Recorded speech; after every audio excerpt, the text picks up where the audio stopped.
All right, it's that time again. I am Dada Doe, also known as Brian Preston, on Facebook, Instagram, Tumblr. I am actually here today with one of the most gnarly, coolest cats in the world, Dan Tripp. Dan Tripp, how you doing, man? Hey, what's up? Hey. So, actually, we were just talking about this right here. I was gonna offer you some unsweetened tea. Unsweetened tea. But I know you're from the South. Yeah. Do you drink unsweetened tea? I'm all about the unsweetened tea these days. Man, growing up, I definitely drank sweet tea. Right. That's all. Like my dad was diabetic, so we'd always have unsweetened tea in the house. But if that's all there was, it was a sad day. Right. I drank a lot of sweet tea. But now I like unsweetened tea, and I like black coffee. I think it's like sugar's overwhelming for my taste buds these days, I think. I don't think people know. Yeah, it's good, man. And there's so many good flavors of unsweetened tea too you can have. Someone described it to me as it tastes like the earth. It does taste like the earth. And I like that. Yeah. I like that. I was going. You can definitely get some though. I now feel like a bag. Oh no, I've got a selection of 3 beverages here. I'm good. Nice. Yeah. All right, man. So this is the show where we get into how it's done. I clearly have listened to a lot of the records, as well as a lot of people, and the live show though is where you want to go and check it out. And I always noticed you coming up with that briefcase, which somebody told me that was common. Is that common? What, for someone to use like briefcase for the pedals? Yeah, I mean it's not. Yeah, it's I hadn't seen that. I don't know. Maybe. I think a lot of people do it. Yeah. Okay, cool. Yeah, cool. All right. Well, then I think it's you can find one of those at Goodwill or something a lot cheaper, and this is still a pretty good case. It's safe than like buying one that's like dedicated, like new, because you can pay like a couple $100 just for something to put your pedals in. But the one I have is actually like I inherited it. Because the other one I had got stolen. Wow. And it sucked because it actually had a pillow in it that was from Empire Strikes Back, and I had since I was a little kid, man. I had Darth Vader on one side and Boba Fett on the other side, man. And I used that, for my pedals, and like I had a little board with the Velcro on it. But yeah, it totally got lifted from the back of Rebel Lounge. Yeah, Damn. Like that was like the first show. That was like the second week they opened, I think. So that was sad, but that was recent. That was what they've been there 2 years now, 2 right? years. Wow. Yeah. Okay. Yeah. Time flies, doesn't it? Right. Goodness gracious. Yeah, that is. Yeah. Wow. But what were we talking about? The pedal. We were talking about the actual the packaging of the pedal. Yeah. Oh yeah. So, So I had to start brand new with pedals at that point, and that's the second time I've heard that story. I hate to date this particular cast, but it seems to happen a lot. A lot of gear gets ripped. It happens. You have a couple drinks, or like you go help someone else with their gear, or you forget something, and it's like you do everything at once. You're trying to get off stage, so stuff gets left behind sometimes. Right. I think you just have to be really mindful. You live and learn after a while, and you're like, no, I'm definitely gonna. But just like I think it was right before Thanksgiving, we played again at Rebel Lounge, and I left my pedals there, and I didn't really put it all together till I got back home from North Carolina, and I was like, man, where are my pedals? Because I had a show, and I was like, no, they're not at Coop's house, they're not at my house. So then I called Rebel Lounge, and they totally kept them for me, and so I have to give them, a big tip of the hat. I really appreciated that. That's super. That was sweet. awesome. Yeah. So that was cool. The lounge is always welcoming and really dope. What's in that briefcase? Right now I just use the Boss tuner, which is kind of like the workhorse. Like everybody has it. Everybody uses that. And I've got a little big muff that I use for like my big, powerful songs or solos, And let's see, I've got a Dunlop tremolo that I really like a lot, and they stopped making those too. And it's a pretty dope tremolo. It's all over the Snakes Tranquilo record. I don't think I use it at all on what I'm doing with Bob, because he's got some. I think I just ended up going with a different sound, like a Echoplex or something that he had, to get like a some modulation that I wanted. But yeah, the tremolo, and then sometimes I use an EQ just to give my signal a boost. It's a Boss EQ. Um, I Nice. can either do that or switch channels on my amp, but I don't always use my foot switch. So I've been just using the EQ to like boost to get a little bit more volume on my solos. Yeah. And I think that's it. That's just those. And I use like my amp a lot too. It's a Fender Deluxe, and Michael Quinn, Yeah. he suggested and kind of helped me. He actually gave me this cable right here. Yeah, right? what a great guy, right? Yeah. I'm using one of his mics right now at home to record some stuff I'm doing at home. But he helped me modify the Deluxe, and like it's got new pots for like the tone and EQ and stuff. So.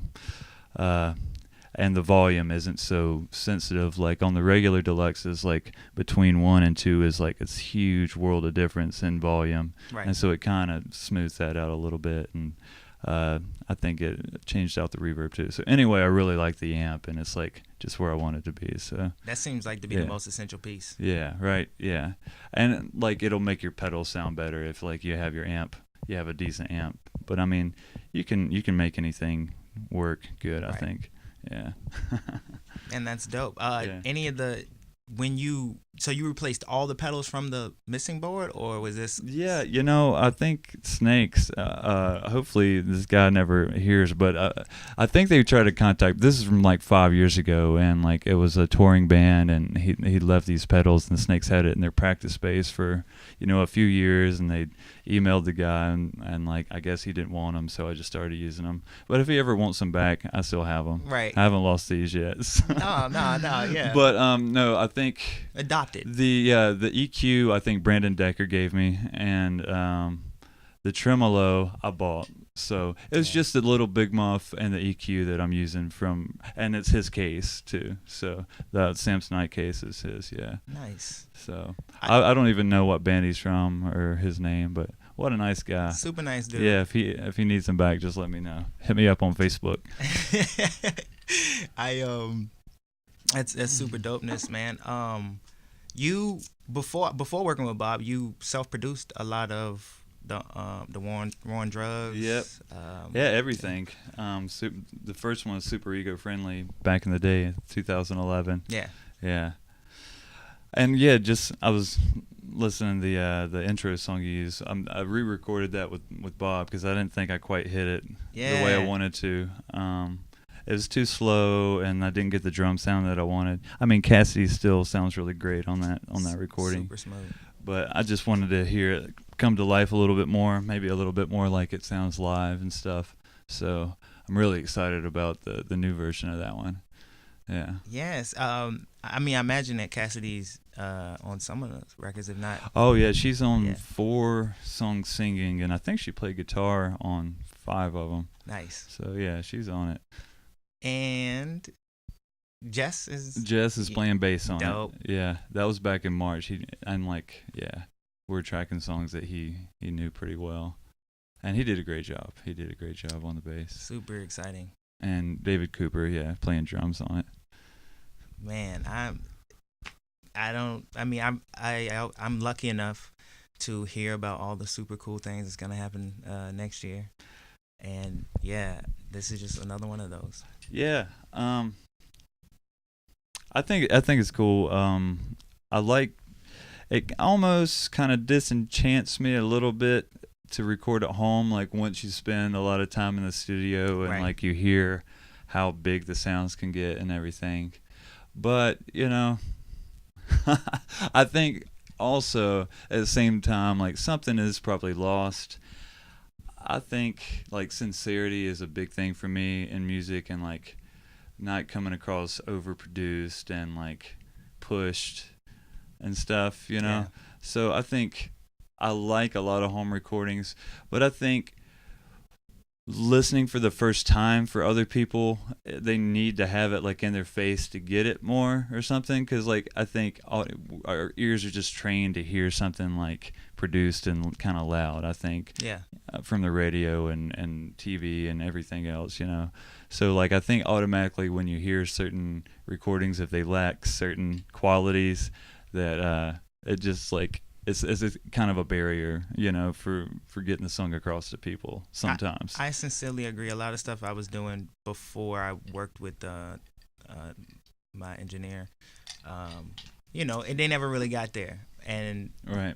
even when I had the backings, they Mm-hmm. didn't really hit as big as I always Right. wanted them to do. Right. And now it's just like we're breaking down the house, you know what I mean? So competing with the EDM DJs. Yeah.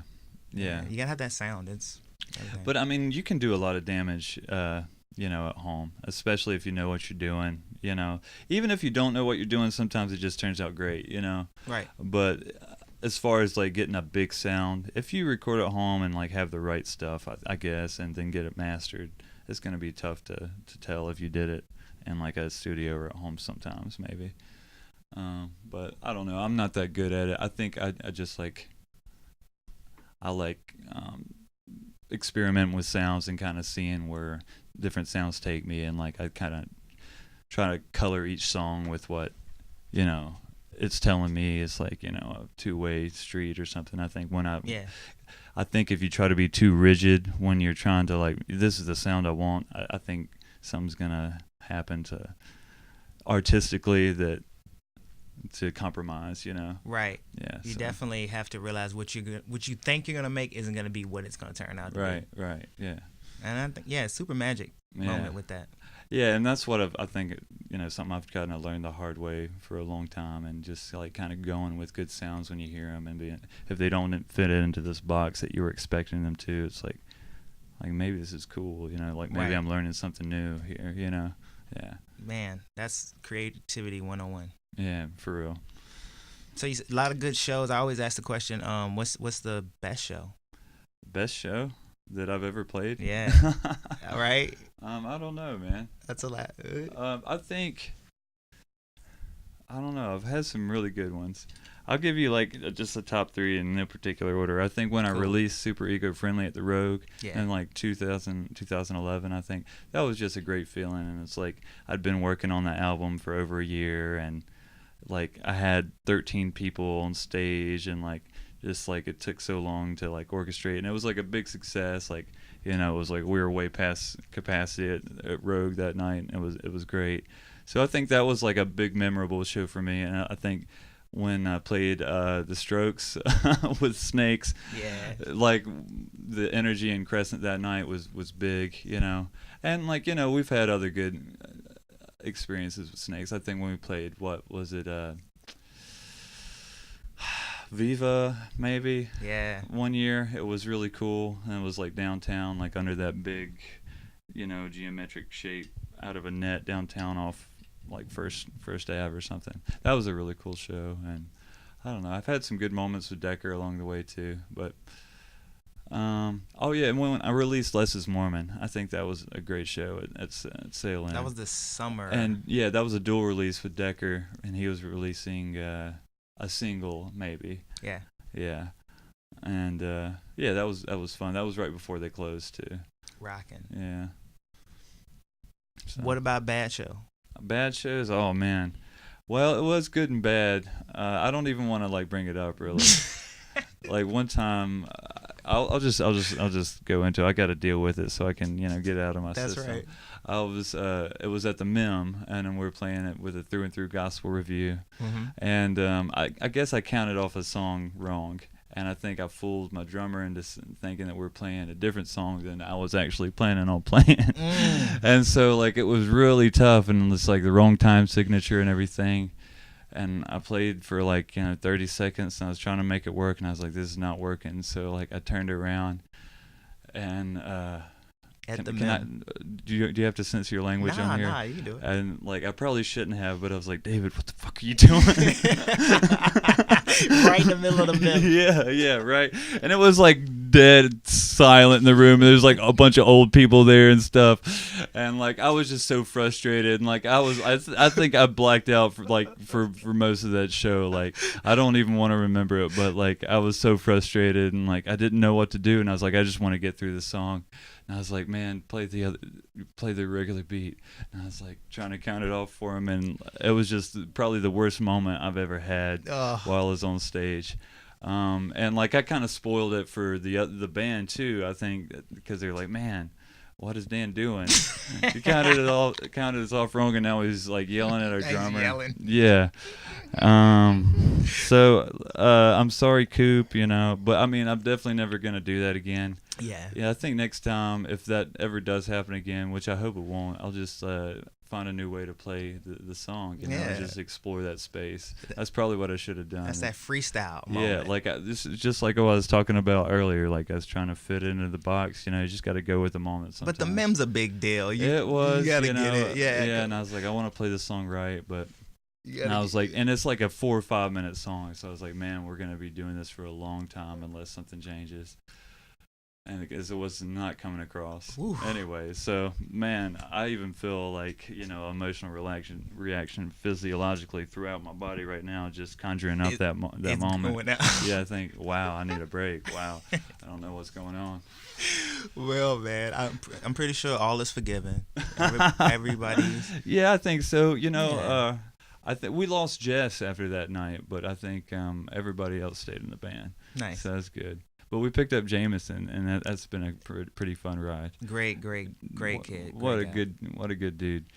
I want to see where Jameson is at musically 5 years from now. Yeah. Because I think I'm seeing like the beginnings of him like doing his own thing, and if he Yeah. sticks with it, wow.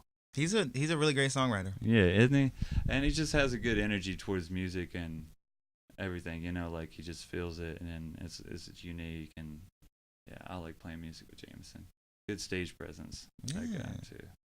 So do we have a release date for the record? No, I think for the Perfect. stuff I'm doing with Bob, I'm probably gonna wait until I record, because I'm hearing these and it's like my only gripe is it's not long enough, and I'm gonna have to do some more songs before I release it. So Yeah. hopefully I'll do that early-ish next year. It's hard being that honest to yourself, saying this Yeah. isn't that long. Yeah. As much as you want it to be done or whatever, yeah. Yeah.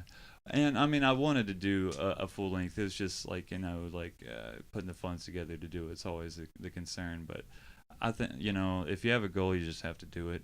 True. You have to just make it happen. So that's what I'm going to do early next year. Go back in and at least record 4 more. Yeah. Hopefully 5. And make it more full length. And I'm excited about that. Probably in the meantime, I might release a single off of it.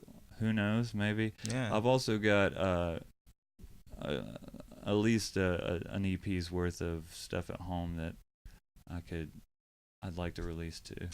But I don't want to confuse anybody, being like, this is not what I did, at Flying Blanket. This Right. is still what I did at home. But it's got its own vibe, and I like it. And too, it's so. a Dan Tripp record, so it's gonna be great. Yeah, it's more the same, but different. Yeah. Yeah. I enjoy listening to the progression in the production from the first record and all the way up until the last one that you did. So Yeah. it's really dope. It keeps your ears super interested, and you wanna. Anytime I play your music for somebody else, I was like, oh, you guys check this guy out. He's like some alt country dude who's like doing some Beck type like cake stuff. It's like really dope. Okay. Yeah, man. Thanks. Always keep that up. So what else is going on? Is anything else for the end of the year? Well, just in my life, like, we just released another Snakes EP called Wait Up. And yeah, we recorded that really super quick down in Tucson at Midtown Records with Matt Rendon, and that was fun. And yeah, it's just 4 kind of scrappy, garagey Snake songs. I think it's like I think it captures what Snakes does pretty well. And we're still like, maybe we got some videos coming out for Snakes soon. Yeah. That's the hardest part, the videos. Yeah, it is. I want to. If anybody's listening and wants to do a video for me, just let me know. I'd like to talk to you about that. Yeah. Because I want to do a video for that John Wayne video. Took forever. Yeah, I hate to be that honest. Yeah, it did.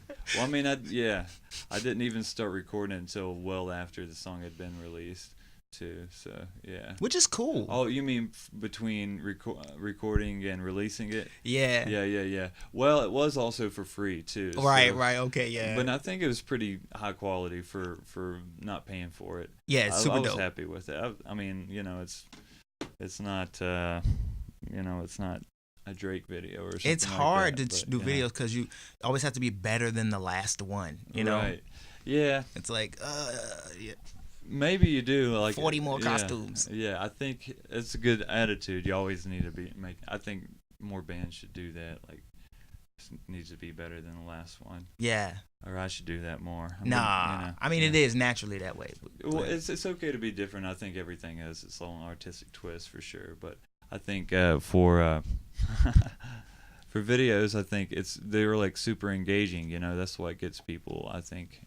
And if you can like relate something like from your musical art into like some kind of audiovisual thing that really captures or has like some connection to get people listening, that's good. That's what we should all be doing, and trying to, because I think that's, as far as music, for me, like, I know my life, but I think there's at least the rest of this country and probably some other places in Europe. They have kind of, or maybe Australia, have kind of a similar culture to us, and hopefully. But I try to be like, talk about what's going on, in my relationship to the world and living in this world, and it's like, man, like, I don't know, 2016's been like kind of a rough year, right? Just for instance, and so I think communication through music is like what it's all about. Music's such a powerful thing.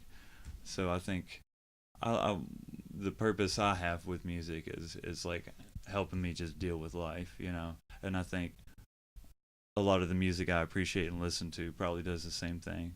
So I think everybody has their own purpose for music.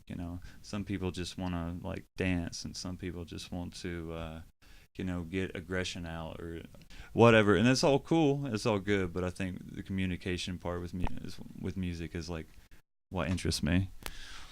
Yeah, man. Well, thank you, brother. Yeah. That's really what it's all about. Mm-hmm. All right. Well, Dan, thank you for coming time, man. Yeah, we're thanks. Gonna you got a website? You should get dantripp.com or something like that. Oh yeah, once I start having some more content available, I'll look into that. Yeah, brother. That's Dan Tripp, man. Thank you. Yeah, cheers. And there you have it. That is our episode. There goes another wonderful edition of Before the Show, the podcast. My name is Brian Preston, also known as Dada Doe. I want to thank everybody for listening.